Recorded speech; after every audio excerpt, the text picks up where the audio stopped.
Donald Trump picking up more delegates in Pennsylvania after the primary. The Republican frontrunner currently has 987 delegates. He won, of course, 17 in Pennsylvania on Tuesday. The remaining 54 unbound delegates may back the candidate of their choice.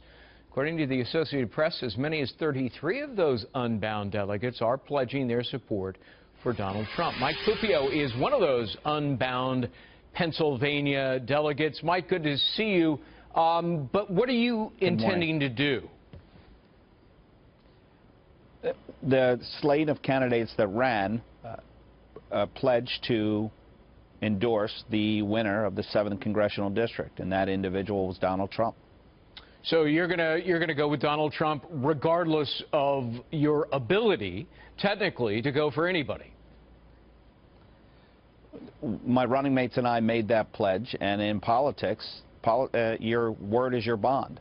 And that word, that pledge was made. That was the pledge that we made to the voters as a slate of delegates to return the will and the power to the people, and that we would abide by the outcome of the election. And in the 7th Congressional District, Donald Trump won 52.7%. No, I understand what you're saying, but here's my devil's advocate question, if you will.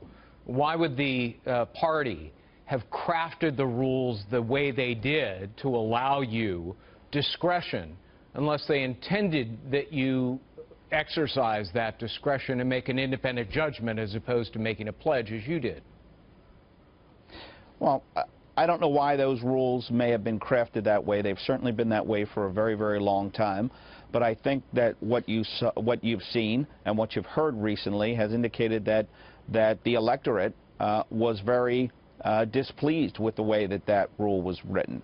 They felt that the beauty contest for the presidential election was not fair, was not appropriate. It certainly wasn't what they understood to be the process.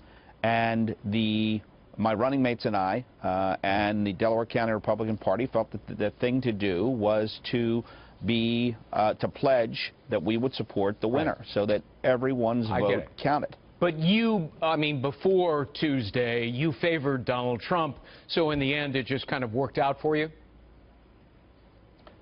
Before Tuesday, I was listening to all the candidates, and I wanted to see who made the best pitch to be the nominee.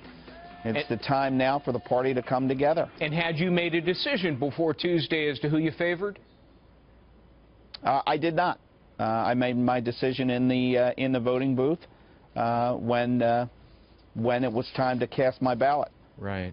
And very quickly, the Ted Cruz people reached out to you, right? They tried to, what, change your mind? Were you unconvinced, or you're simply insistent that you're going to abide by your pledge?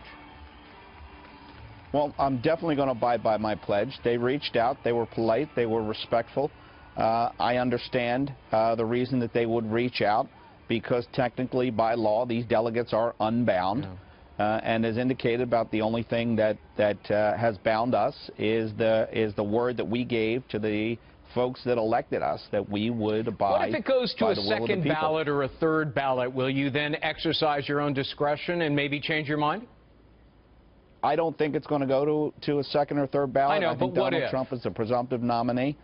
If Donald Trump is on the ballot, we will abide by the will of the people. Even on the 20th ballot, you're going to still stick with Trump?